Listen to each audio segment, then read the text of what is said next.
welcome, welcome. Glad to have everybody here. Thank you so much for being here. We were having a little bit of tech issues this morning, so we're getting started a few minutes late, but we are happy that you are here. We're just going to give it another minute to make sure everybody got in from the waiting room into the main room, and then we will kick it off. We are so excited for you to be here today. Thank you for joining me today for this impactful Leadership Global event.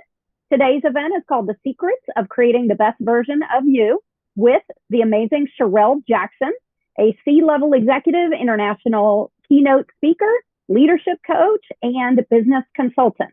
My name is Colleen Chesley. I'm the CEO of Leadership Global, and Leadership Global is a confidential, supportive, and private community for influential women all around the world. In Leadership Global, we create and support personal and professional breakthroughs and guide women to greater levels of leverage and freedom. As a member of Leadership Global, you have the opportunity to be inspired and motivated by other women leaders who will cheer, counsel, and support you to greater levels of success and impact. If you would like to learn more about this global community of world-class women thought leaders and experts, please do not hesitate to reach out. Today's topic is designed to empower you to unleash your full potential and prioritize self-care. We will delve into essential practices and mindset shifts, and you will gain invaluable insights and practical strategies to elevate your well-being and unlock the keys to living the life you choose. Sherelle Jackson will lead you through a transformational experience that will leave you inspired, rejuvenated, and equipped with the tools to ignite the self-care you deserve. To give you a little bit more background on Sherelle, Sherelle Jackson is an accomplished international keynote speaker and leadership coach. Leveraging over 25 years of executive experience, she specializes in elevating leaders to their highest level of success. Sherelle is best known for her unconventional and custom approach that ignites the fire of leaders, converting ambiguity into clarity, insecurity into confidence, and fear into courage, yielding high-performance leaders through incredible breakthroughs. Sherelle has served as a chief operations officer, chief financial officer, and chief administrative officer over a wide range of varieties, including fintech, manufacturing and distributing, nonprofits, professional services, real estate, construction, technology, and wealth management. Her intimate approach through vulnerability and poise translates into atypical windfalls, growing organizations with 25% year-over-year growth, increasing top revenue from 3.5 million to 400 million, retaining a staff at a rate of 95%, headcount growing on an average of 5 times, operational expense reduction over 25%, and implementation of DEI and Great Place to Work transformation. So please, without further ado, please welcome Sherelle Jackson. Good morning, everybody. It's interesting listening to someone introduce you. It's like, wow, that really is me. It's been a great career, and thank you so much for having me this morning. I hope that the time that we share, and I know we're running a little bit behind, so we want to just jump right into it, is of great value to you all. This is your time. I think it's a blessing that Leadership Global provides the time and space for us to collaborate and learn and grow from one another. And I'm hoping to just be a support of that process. And so what I like for this to do is for us to do is for this to be a collaborative conversation among us around how and what we can do in order to execute some tools and be the best version of ourselves as high-performing leaders. And as we all know, it starts with us personally, and it navigates into our relationships and our profession. So I'm here to support you and to share a little bit about what I've learned and what I've been able to convey to organizations and team members and companies that hire me to speak to their employees around how we can execute better self-care and become the best version of ourselves. We didn't have the opportunity to get a pre-event survey out. So I'm going to ask, and Colleen, I think we said Beth is managing this, I'm not sure. If you all would share with me in the chat just a couple of questions. First of all, just by a show of hands, whether you're on the screen or not, how many of you go through the feeling of stress or overwhelm with the overall responsibilities of being an entrepreneur, running a business, and then with life in and of itself? If you could just give me a show of hands, that would be great. Anybody? And you guys can also use the emojis, I think that you guys have available in the app if you're not on screen, using some of the reactions on screen. Anybody? Carolyn, Nicole, Dan, everybody else is great. No stress. Life is easy and lovely. And what about how many of you regularly set aside time for self-care activities? George, I see you do. Carolyn, Dan, Beth, Amy, what about you? Regularly setting aside some time? That's great. Because most of the time, especially, and how many of you are full-time entrepreneurs?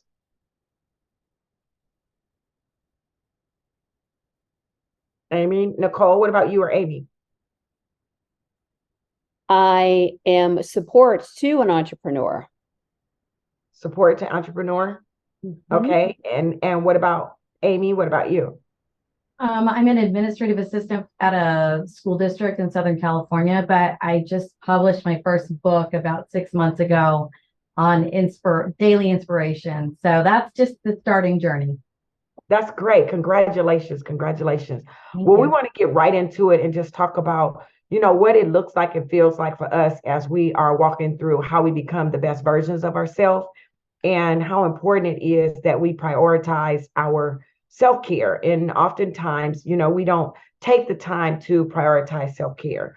We don't really take a look at what's important to us. We are typically taking care of others. And for those of you who mentioned that you are in a support role where you're supporting people, then I would assume that you are always taken care of. I know that my support team is fabulous, and there's absolutely no way that I could even put on something like that if I didn't have individuals that are supporting me in even just putting together my presentation or taking my words and encapsulating that into some beautiful artwork.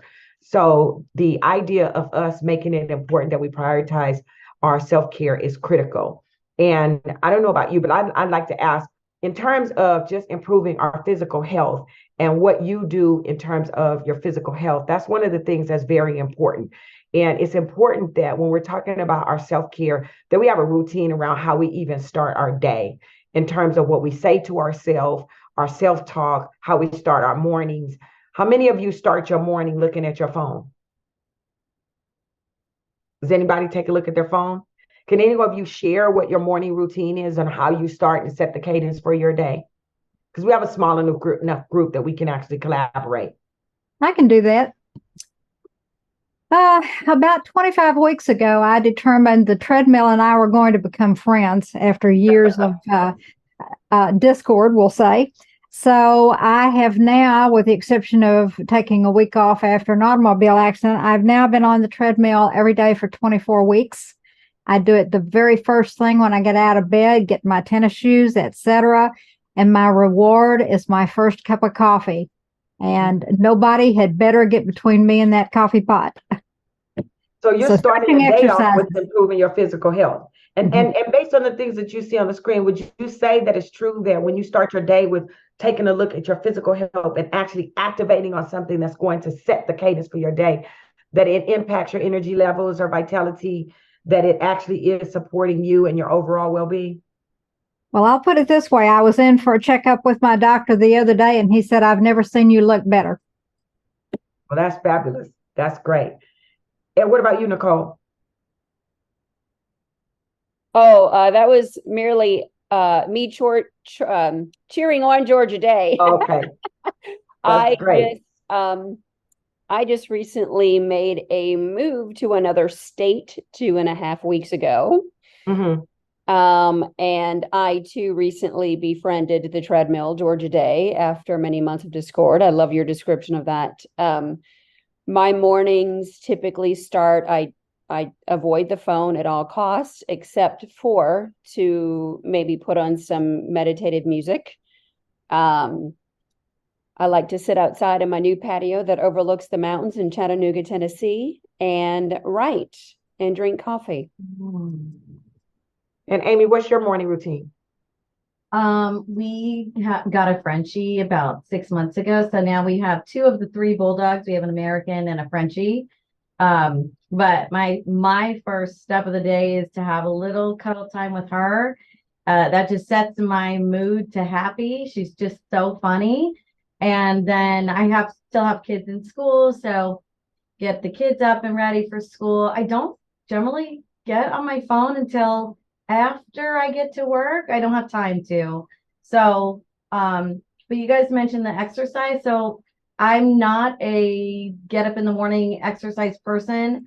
When I get home from work, I need to do some yoga or Pilates, because then that just resets my brain into, okay, let me put work aside and let me focus on me for a minute, and then I can focus on my family.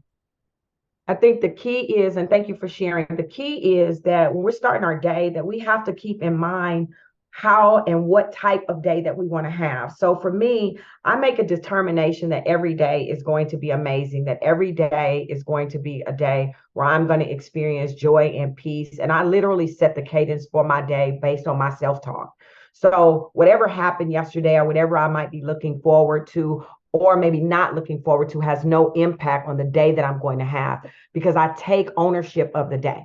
So when I'm starting my day off, it first starts with, for me, my prayer time with my prayer partner. It starts with me looking in the mirror and affirming the day that I'm going to have. Good morning, beautiful. Today is going to be amazing because I said so. It is some music, to your point, around using some gospel music for me that I listen to really make sure that I'm motivated and inspired in where my faith comes from. And then it is about me making sure that, to your point, that I'm working out, that I have some time on the mornings where I don't have an early client, where I can work out, get on my Peloton, I can do some weights, do some stretching, and then I'm able to entree into the day with whatever else I have on my plate.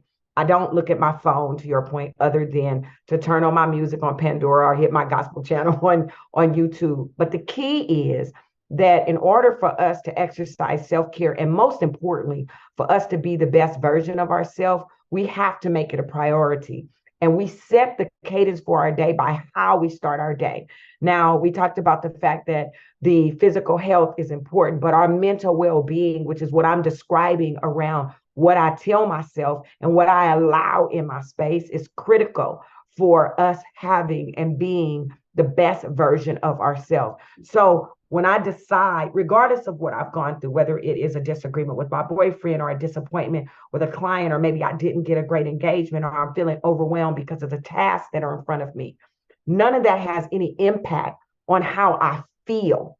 It may have an impact on what's in front of me, but what I'm recognizing is that I have a choice to feel how I want to feel in terms of how I react to it. So when I decide every day that it's going to be amazing, that it's going to be successful, that I can accomplish all that I desire, when I'm praying with my prayer partner for myself and for others, and when I'm deciding that today is just going to be a great day, it really does position me. And smiling is huge. I don't know how many of you smile, but what I would love to ask of you this morning for me is if you would be willing to give me a smile. I know Beth and Caroline, you're not on the screen, but for those of you, Dan, I want to see a big smile from you as well.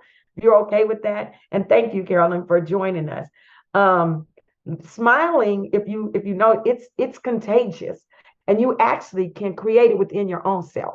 And so when you look in the mirror and you smile and you see, it doesn't matter what our flaws are, how beautiful that is, it actually penetrates your heart, and it can reduce your stress, your anxiety. And so what we tell ourselves and who we have around us is critical in our self-care. We have to make sure that our self-talk as we start our day is positive. So I encourage you, whether you're a person who entrees into physical activity, that you always be a person that is doing what you need to do to enhance your mental health by what you say to yourself and what you allow others to say to you.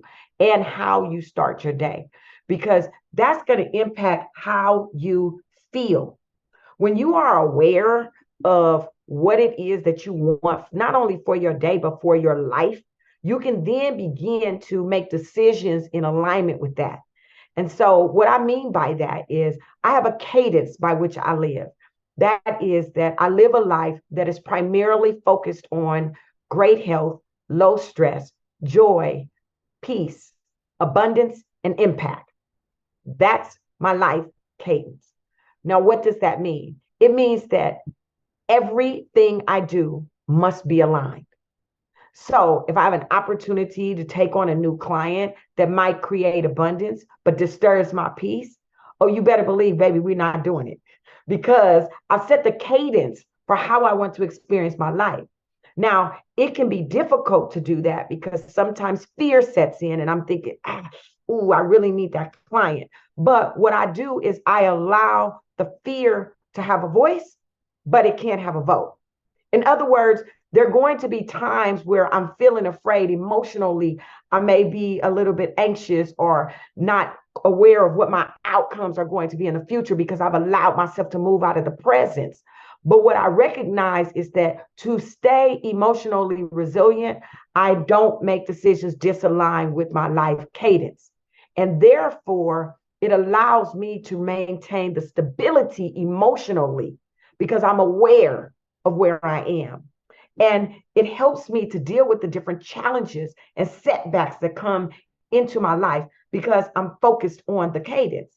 In other words, if I am even dealing with specific relationships that might be disruptive, maybe my guy and I have had some sort of a disagreement, my children aren't showing up the way I want them to, or that my community is not serving me in alignment with what I am expecting, because I'm focused on not having stress and maintaining good health, I don't allow myself to entree into conversations that is going to disturb my peace.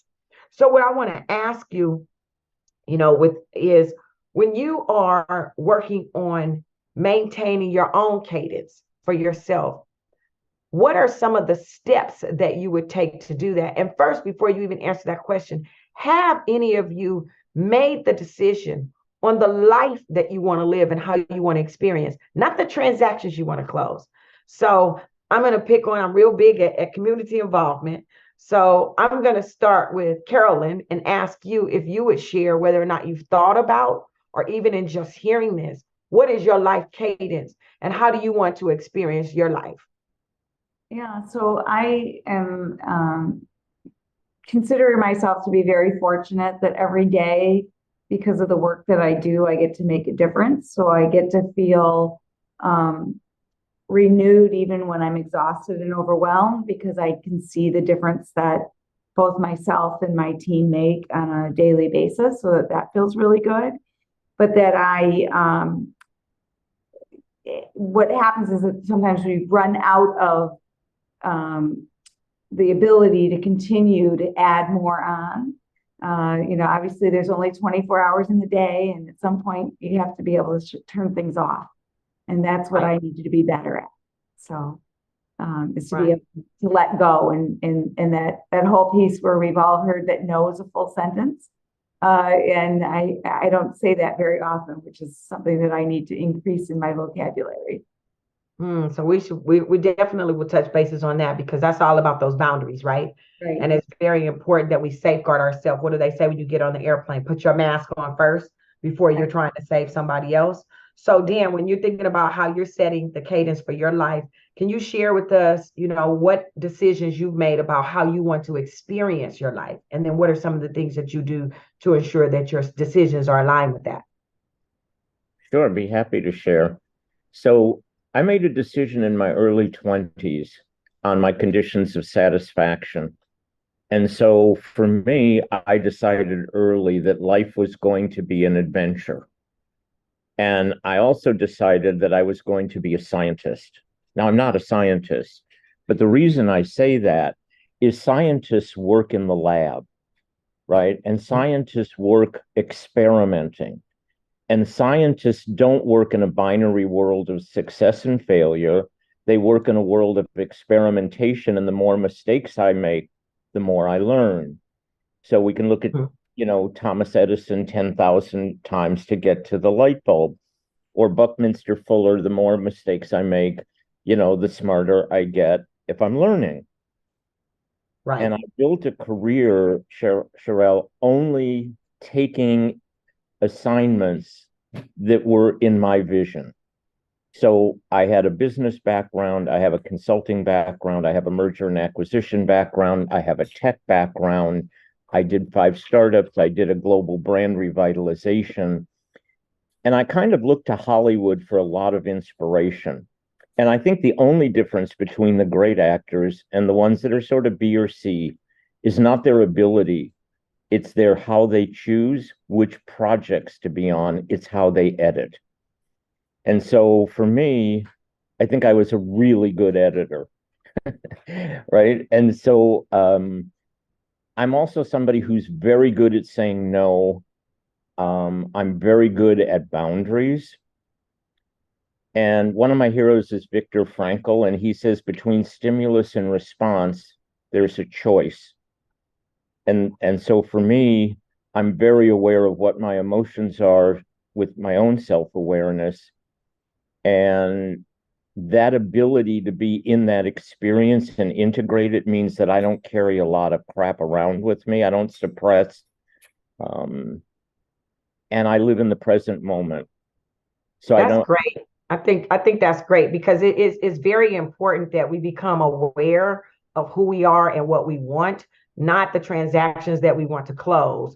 And then when we become aware, it helps us in how we interact with others, to the point around setting boundaries and stating no, that when we begin to understand what it is, as I shared my cadence, what it is that we want to experience in our day, we don't allow ourselves to be derailed, whether it's in a project, a transaction, a conversation, a relationship, or even an execution of a thought that's disaligned. But the key is that we have to have a great relationship with ourselves.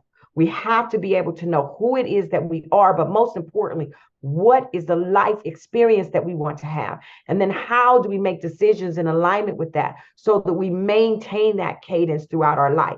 And to the extent that there are these, I call them graceful disruptors that come into our space, maybe things happen that are outside of our control, good or bad, that we keep our end game in mind. And that will allow us to increase our capacity to give and receive. It'll help us in our communication style so that it is always aligned in the experience. And it'll position us to set boundaries. Because ultimately, in order for us to be successful, and I think it's personal and professional, it is really important that we are clear on how important it is to prioritize how we treat ourselves, because we matter. And oftentimes we give ourselves away. We don't start our day with positive self-talk. We don't have a practice or a routine that's going to elevate and lift us up. We don't even determine and call out the day that we want to have and focus our decisions in alignment. So when you think about a takeaway, the first thing that I would ask you to do is set the cadence for the type of experience you want to have for your life.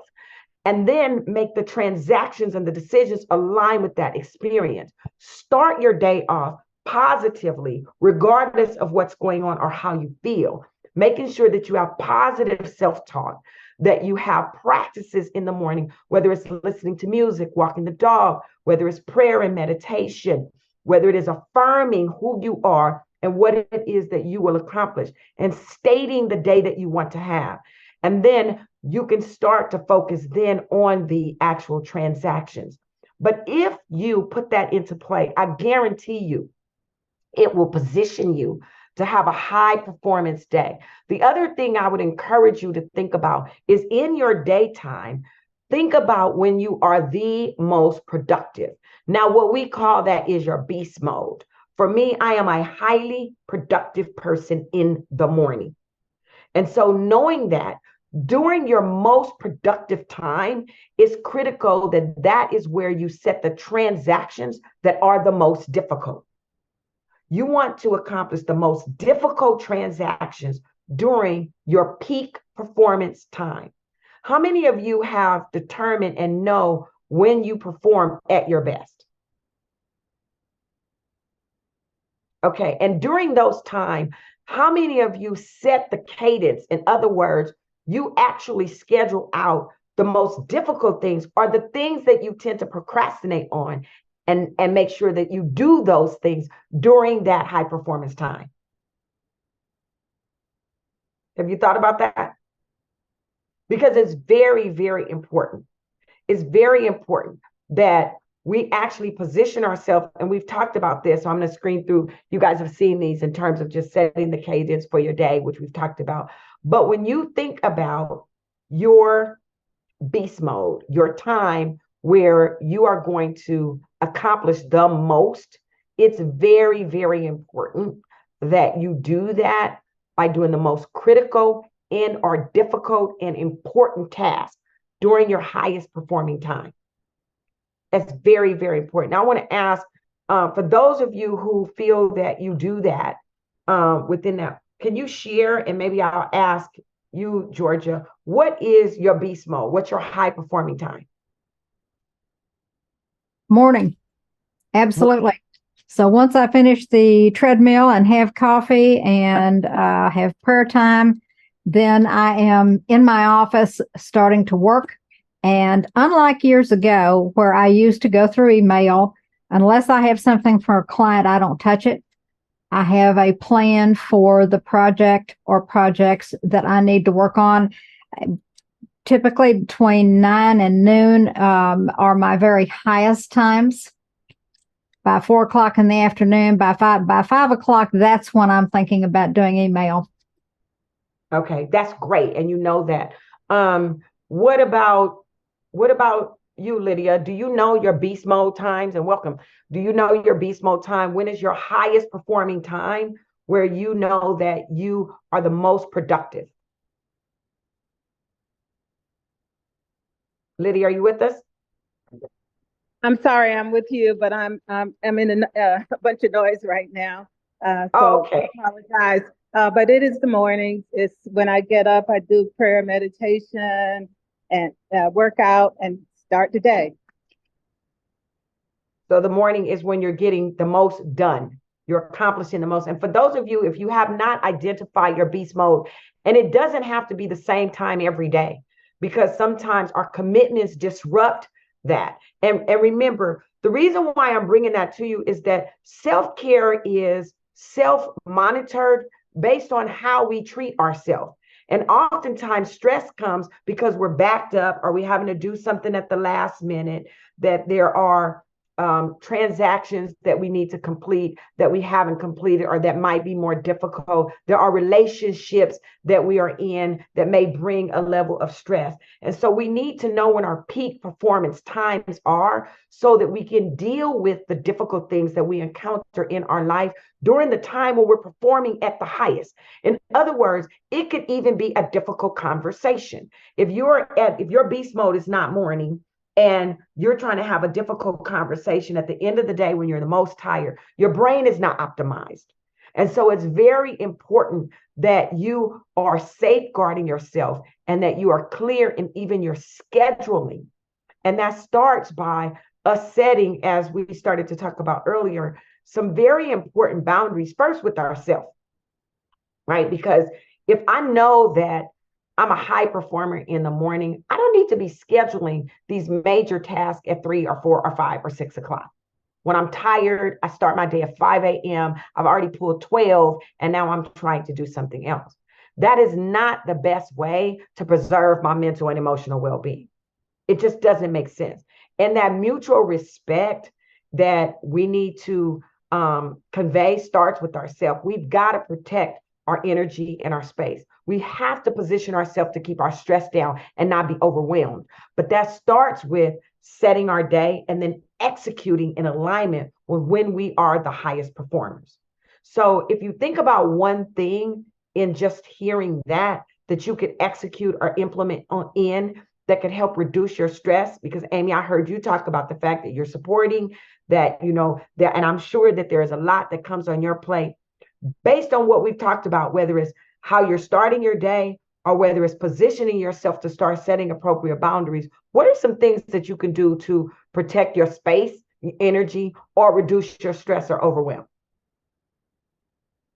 I have a couple of things that I do. I will literally put on my calendar uh, things that I need to do. So, for example, one of the things we were just doing is we had to research board policies. Our board of directors now wants to have board policy tied to every single thing on the agenda. So if you think about that as a whole, it can seem really overwhelming. Oh my gosh, we have 50 items on our agenda every board meeting. How am I going to tie that to a board policy? Well, if you think about the whole, you get overwhelmed. If you think about it piece by piece, okay, well, wait a minute. Let me look at our repeat items, right? Our items that happen every single board meeting. Those would be the easiest to find first, and then know that going forward, I don't have to research going forward. I already have those items in my mind. So for me, I have to set the things that I know that I can accomplish quickly, be efficient at finding, and do well. I also block time on my calendar for specific items. So, for example, I'll be training someone in the next couple of weeks to help assist with the business division board items. So, I'm already setting time aside for me first. Let me set what I want to share and teach and how long we will take during the day, because we won't have all day to do that. We need to be very specific and efficient with the time that we're using to accomplish that goal. And then it's always reflection for me. Today I set these tasks on my calendar. Did I accomplish them? Did I need more time, less time? Did I push it aside? Did it get moved to another day? And of course that happens as well. But I think the biggest key for me setting my own boundaries is, number one, you have to be flexible, because your world is not going to go the way you want it, period. Your day is not going to go the way you want it. B, I have to tell myself, okay, it's okay to close my door for 1 hour just to really focus on what needs to be done. And it is okay not to answer the phone for that same hour. Just 1 hour you can accomplish so many things if you are focused in an hour. So I set my boundaries for myself by literally limiting the access for a small amount of time so that I can accomplish what I need to accomplish. That's excellent. And I think it's very important, especially now that mental health and emotional well-being has really catapulted to the top. And for those of us who are either in, a baby boomer or a Gen X, we didn't entree into the workspace thinking about how anybody feels. We came in to do a job. We created our life around work. And now you have Gen Z and Gen Y that are the millennials that really are creating their job around their life. They are safeguarding how they want to experience their life and looking for jobs that work with that. And so it's very important that we have clarity when we start our day on how we want to experience it, because it's easy to become derailed. And before you know it, we've said yes more than no. In other words, in a way where we have tipped the scale to bring it into and allow stress into our space. And it doesn't mean that you're not going to have obstacles, but they should not cause stress, because we create room for those graceful disruptors. In other words, when you're calendaring out your day, I encourage you to provide that, what I call PWT, my personal work time, where that's my beast mode time, where I need to get things done. That's my hashtag GSD, to take the time to be able to deal with maybe some administrative things, whether it's in the day or maybe it's a specific day. I try and set aside Mondays where I don't see clients. That is my day where I'm really focused on my administrative of my business, my marketing, the work that I need to do in order to create the sustainability of my business so that I don't have stress and overwhelm and worry. And then creating healthy boundaries emotionally, so I don't allow myself to entree into conversations or relationships that disturb my peace. Remember, I have stated and made it very clear that I don't do stress, period. Everyone who knows me knows you got 3 minutes on negativity. So it's very important that once you determine what you want your life cadence to be, that you start to foster those healthy relationships that are aligned, personal and professional. Amy, I see you have a hand. Yes, I wanted to add that I do the same thing at home because, yes, you have business you conduct for your business, which whatever that is. And my husband and I used to run 2 small businesses out of our home, but I also schedule time at home to take care of the business at home, whatever that may be. And that for me is believe it or not, my Saturday mornings. Saturday mornings, I end up waking up at 6:30, no alarm. I get up, it's my quiet time, and I will literally go and do anything that needs to be done for our family, whether that is, let's take a peek at our finances. Are we, our bills paid? Are the kids' school items all up to date? I have one just finished college and one is in college and one's in high school. So, now it's okay. Are they ready are they prepared for what comes next? And what can I provide for them to help them prepare? Not do it for them, but help them prepare for that next journey. So that I do the same for home or for my family and for work, setting that time aside. That's excellent. And you bring up the point around having not just a great relationship with yourself and a relationship with others, and not living a bifurcated or a life that lacks integration. In other words, with all of my clients, it's important that when we're looking at your schedule, we're looking at your life. We're not just looking at what's going on at work, because we fail to realize, especially in this day and age where we're in hybrid environments or people are working remote, that they all intersect always. And so it's important that when you're setting your calendar, that you're taking into consideration what are the things that you have to do that have nothing to do with your job? What are the things that you need to do that are work related? What are the things that you need to do within your community or to build relationship? Because what happens is, without having a clear level of understanding, as soon as something disrupts your day, then it takes you off of your schedule, and that can bring in stress. So managing your time effectively is very important to avoid that burnout. And even setting the time to rest, or making sure that you don't have meetings back to back to back, or that you are aware of what your time commitments are so that you don't say yes without the consideration of looking at a schedule. Many people will just add on more because we are pleasers. And before you know it, we have lost control. And so we can teach people how to treat us by simply being very clear on the fact that we would love to do that, but we might not be able to do it at this time.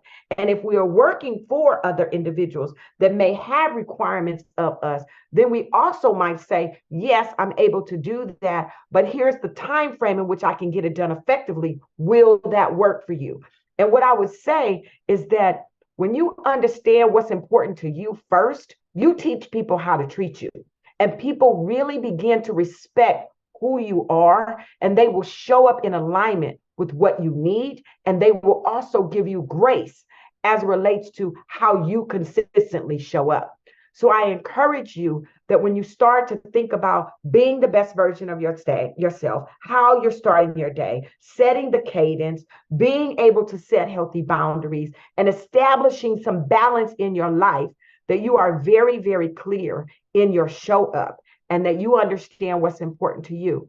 And then in that, you can actually begin to communicate your boundaries effectively by exercising that power of no that someone mentioned earlier, when things are not that important. I mean, there are times when someone will ask me, hey, would you like to go to lunch? The first thing out of my mouth isn't, I don't have time. The reality of it is, I would love to go to lunch, but I'm not able to do that until sometime in mid-October. Will that work for you? And so I don't have to deal with the guilt of disappointment, because we immediately go to the compression of time. But the reality of it is, I would love to do that. I would love to take that call, but I also have to be kind to myself and make sure that I'm effectively creating the boundaries that I need in order to safeguard that cadence. And you will hear me keep repeating that, because it's important that you have clarity on the end game you want for your life. I know how I want to die. Peace, abundant, a woman of impact. I don't want to have stress. I want to have great health. I want to experience joy. I want to have happiness and peace. So it's very, very important that you get clear. It's not about the fact that you want to be married or not, or have a dog, or have, retire at this age, or earn so much money, or have grandchildren or children, or make friends. Those are all transactions. But how do you want to experience your life? And when you get clear on that, the decisions that you make will be aligned, and you will be surprised at how the stress will go down, even in the midst of these obstacles and great disruptors that entree into our space. But it is important that we have sustainable habits for our well-being, that we are not just operating in a way where we are showing up and we are not able to actually treat ourselves the way that we need to be treated. That's very, very important.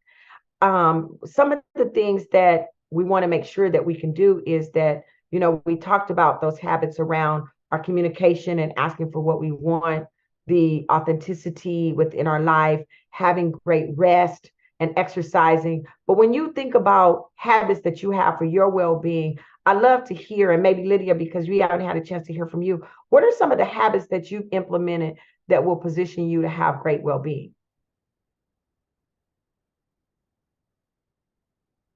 Is Lydia there with us? I'm still here. Can I come back, because I'm going to step out again so I can speak? It's a little noisy. No worries at all. What about you, Colleen? We know you're our fearless leader, but you want to share some with us? Yeah, absolutely. I love that. So I have a lot of different habits that try to continue self-care and a good well-being. One of my habits that I do is I multitask a lot, but when it comes to walking in the house, I make sure that I'm not on the phone when I walk through like the threshold of our front door, because I used to be one of those that would take a phone call and then continue the phone call all the way through the house as I'm walking in, saying hi to my husband, saying hi to my dog, and then coming into my office and just continue that conversation. So for me, that was one thing that I maintained a habit of, is if I'm on the phone, I stop the conversation before I walk in the door.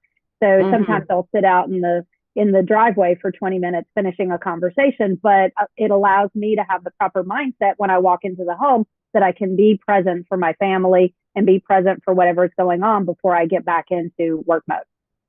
I love that. That's very important. We have to have those sustainable habits, because without that, we will be derailed, right?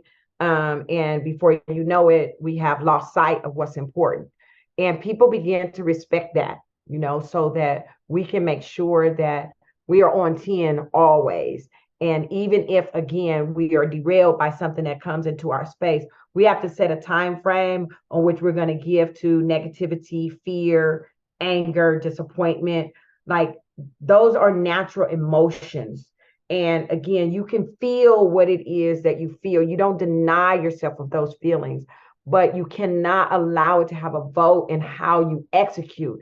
You will find that if you can develop this habit, that it will reduce the number of disagreements that you have, not in terms of having collaborative conversation around an area of disagreement, but arguments or conversations that are hostile or volatile, conversations that don't yield a positive experience. It's okay that we don't always agree or that people disappoint us, because it's natural, but our experience with them should not be negative. And if we think about the habits that we exercise, we can literally control those outcomes. I'd love to hear, does anybody else have any comment on that before we move into how we do that based on how we think, which is, ultimately in terms of our mindset shifts and understanding, how we can move into a growth mindset so that we're not moving based on what we feel or our facts. Has anybody conquered that? Because it's an ongoing evolution for me. I'm still learning and growing. I'm far better than I used to be. But there are times when I find myself in a space where I'm like, literally in the middle of it. And I'm like, I shouldn't be there. Is that Colleen? Yeah, absolutely. Yeah, I'll share one that was a mind shift for me. So this was one that when I'm getting ready to leave for a meeting, I tend to be running through the house, grabbing my purse, grabbing my water or getting everything together. And it just seemed like mentally I was exhausting myself because I was constantly in my head thinking, I'm behind, I'm in a hurry. And of course, that's when you slip or you hit something and you spill the water, or you forget the cell phone and you're in your car and then you have to come back inside. So I started this mind shift of saying all the time in the world, all the time in the world, all the time in the world. As I was going through the house, getting all my things ready, it didn't stop my chaos of getting ready to leave. But what it did was mentally, I wasn't so stressed. And then when I get in the car and I drive to the appointment, I'm continually saying all the time in the world, all the time in the world, all the time in the world. And wouldn't you know, it seems like the lights are green and I don't get stopped by a train, or I don't have those things come up that were happening when I had a different mindset. I think that's great. And I would add for you, based on what you said about not necessarily, shifting or solving the issue around being late, is going back to that calendar that we talked about in that beast mode and making sure that you're incorporating and integrating your full life. Because if you go through and you're taking a look at even going to lunch, something as simple as getting your hair or your nails done, having a conversation with friends on the phone, it's important that we make time for that. We operate as if there are not going to be graceful disruptions that come into our space. And as a result of that, we find ourselves becoming reactive. And if we find ourselves becoming reactive, even if we can allow ourselves to behave in a positive way, it's still impacting our mind and our body in terms of stress. And so what I would encourage you to do is to look at the time that we need to allow and allot for ourselves to actually prepare for things, as opposed to just being in heavy transaction mode.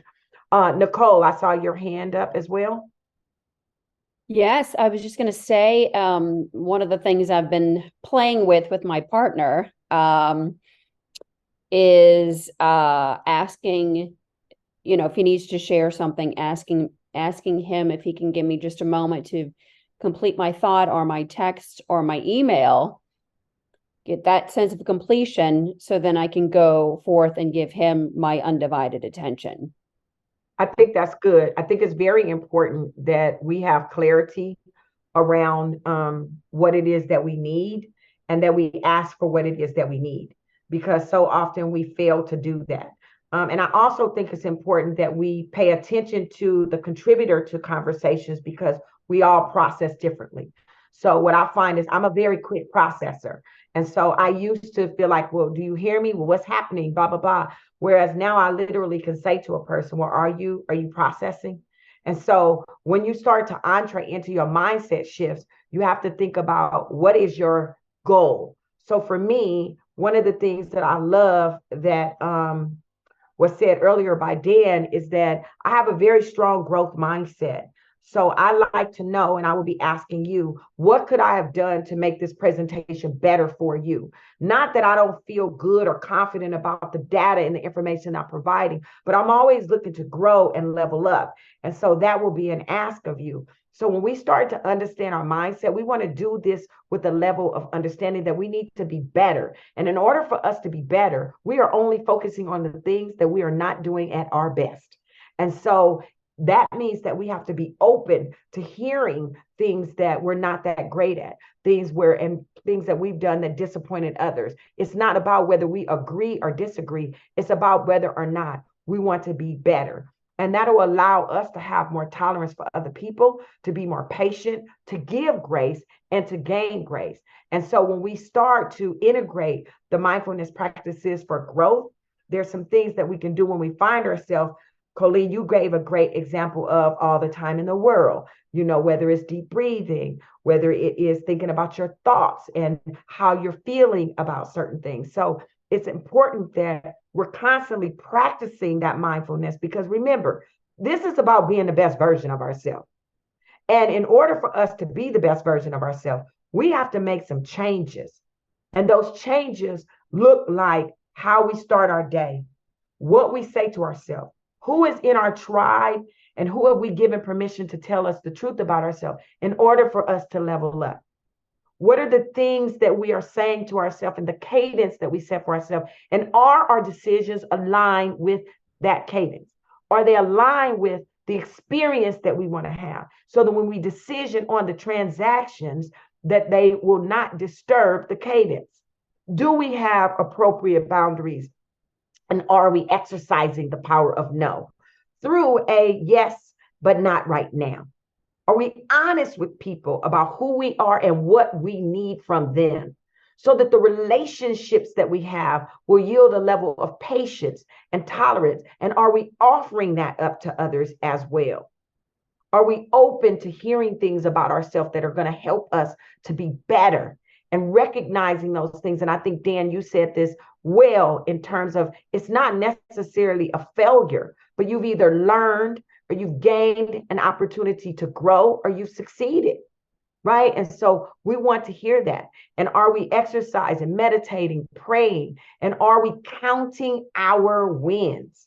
So often we think about the things where we failed, but we are not celebrating the win. To collaborate with you all this morning, for me, is a blessing, because every time I have an opportunity to share how I've been able to position my life and be the best version of myself, it brings me joy. And so that is a win. And so when you start to look at what it is that we can do to be better, to not only exemplify and live the life that we choose by being the best version of ourselves, but to exemplify that in a way that it will become contagious, to be able to be that light that can guide others into a space where they can then begin to illuminate. And so what I'm hoping as we take on these last series of questions is, what are some of the goals that you can set to just go to the next level? Whether you believe that you're doing a great job or not, how and what are some of the things that you're willing to do? Amy, I saw that you had a hand raised, so I want to go to you first. I wanted to say that, we forget how simple it can be to walk away from being overwhelmed. And what I mean by walk away is honestly, if you have just a moment that you are feeling overwhelmed, all you need to do is look out the window. Look, is there a mountain behind you? Is there beautiful scenery? Do you have a picture of your family next to you? Those are the things I've noticed as I get older, that those help me kind of bring me back to center. So something that simple can change you from feeling overwhelmed. The other thing that I wanted to share was changing your mindset.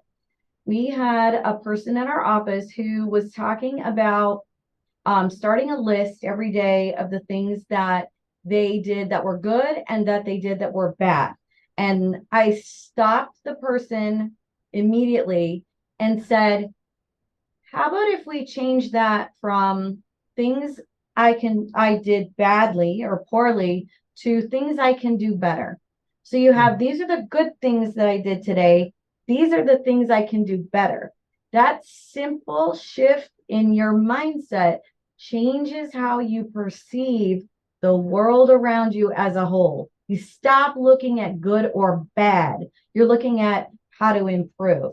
And Absolutely. There was like a light bulb that went on for that person. They didn't realize how that could determine the path of their thoughts.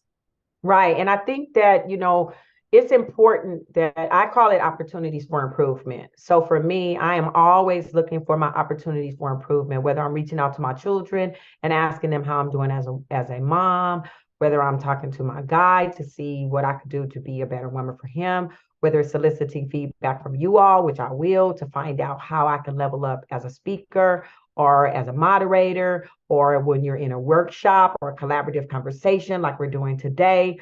At the end of the day, there is nothing that I do that's bad.